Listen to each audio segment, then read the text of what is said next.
Hello again, ladies and gentlemen, this is Mr. A with part 2 of my animation process. To recap things from last time, I had just pretty much wrapped up animating Korra's arms here, in which, in this case, I actually took a little time off camera in order to just kind of clean up the lines a bit. What I'm doing right now is disabling the layers where the arms are so I could do a little bit of cleaning up in terms of some spare pixels, or extra pixels that were around the arms areas, just to get everything on the correct layer. And so there isn't any garbage that I'll have to clean up later, hopefully. Well, at least that's usually the plan. I always have to go back to do a little more touching up, but at least this way there'll be less to clean up anyway. With those spare pixels out of the way, I'm beginning the process of animating the legs here, which in this case I'm achieving much in the same way I did for animating the arms, and that's by using the selection tools in order to start shifting around the sort of segments of the sprite in order to begin a subtle bit of animation. Of course, I'm not paying too much attention at this time on exactly how neat and tidy it is, because I will be, of course, coming back to clean up those sections much like I did with the arms earlier. In Korra's case, I wanted to incorporate a little bit of a bounce or a little bit of a motion up and down, but due to the general subtle nature of this particular stance, I'm trying to keep it a little low-key though, so there isn't too much shifting around. It's not like something like maybe the Genocide animation that was available on the GVR page, where you'll have a character violently kind of bouncing up and down. In this case, it's a bit more of a restrained movement. For the most part, the Avatar series tends to keep their fight sequences at least somewhat based in reality in terms of the actual fighting motions. So in order to keep it somewhere along the same general spirit, I'm not exactly going too heavy on there and keeping it a bit more reserved, slight subtle bounce up and down with a little forward motion in order to just keep it fairly realistic, something where you could actually do this in real life. As the character is wearing fairly bulky pants, which in hindsight I actually kind of overdid it with the bulk of these pants here. Most of the animation here will be not so much on the actual movement up and down, but the movement of all the assorted folds and such. Personally, in terms of what's easier to animate, I would find it easier to animate something that would be a bit more of a skin-tight costume, just because in terms of the animating parts, you'd really just have to worry about making sure the anatomy looks right. Or in this case, you have something that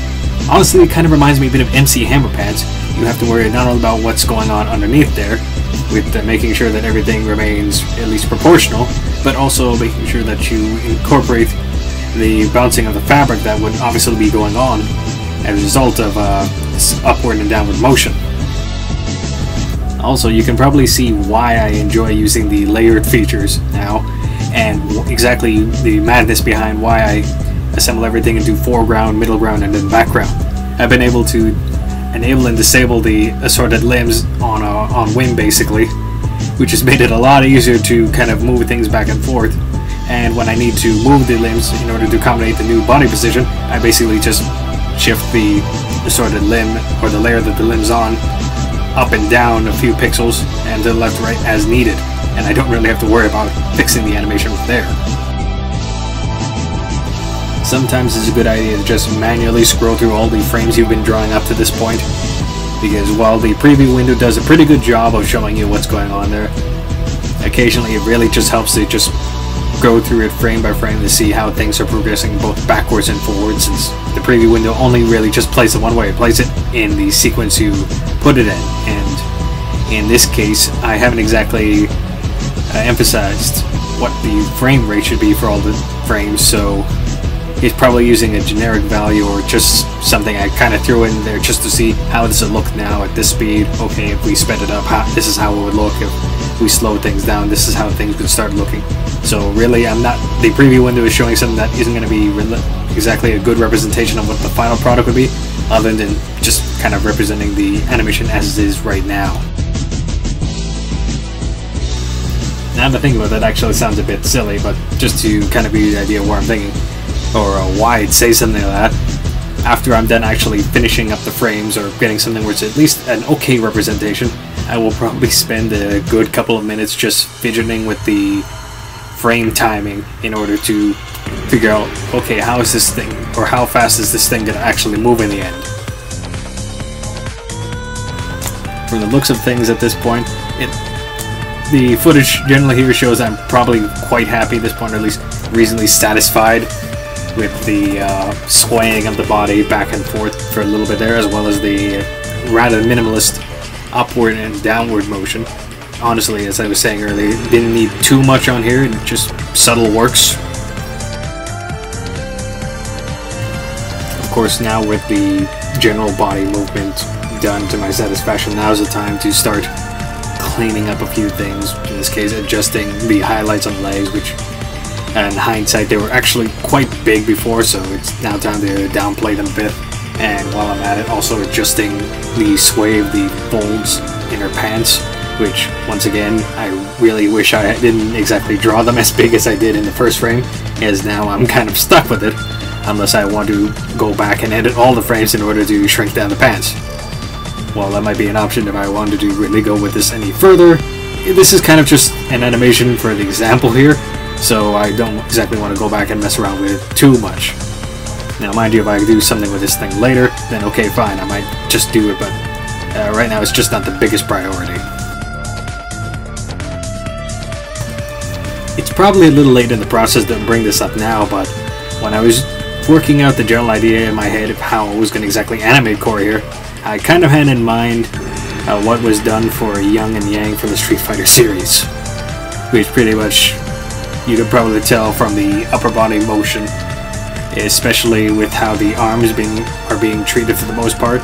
There's some movement, but it's still fairly restrained, and even the pose is at least somewhat similar. Although in the case of Yang and Yang, I imagine the feet position would be a little more stretched out. Mind you, now that I think about it more, they also happen to have quite a large set of pants on the two of them as well, so in theory I probably should have pulled up some of their sprites in order to take a look at how Capcom's artists decided to handle these billowy pants, which might have helped a bit. Yeah, well, hindsight's 20/20 and all that.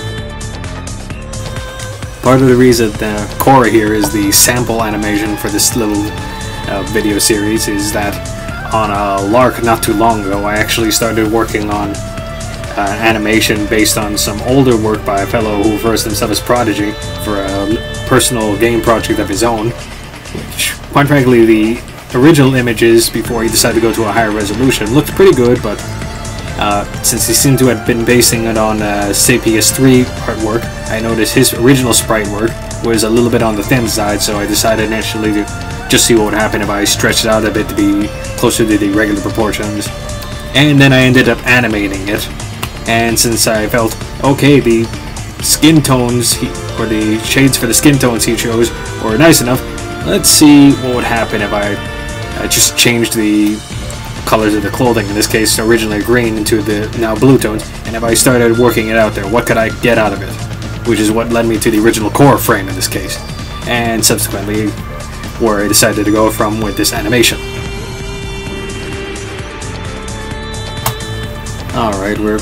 approaching the end of this particular part of the video series here, so as you can probably notice I made just a few extra tweaks to the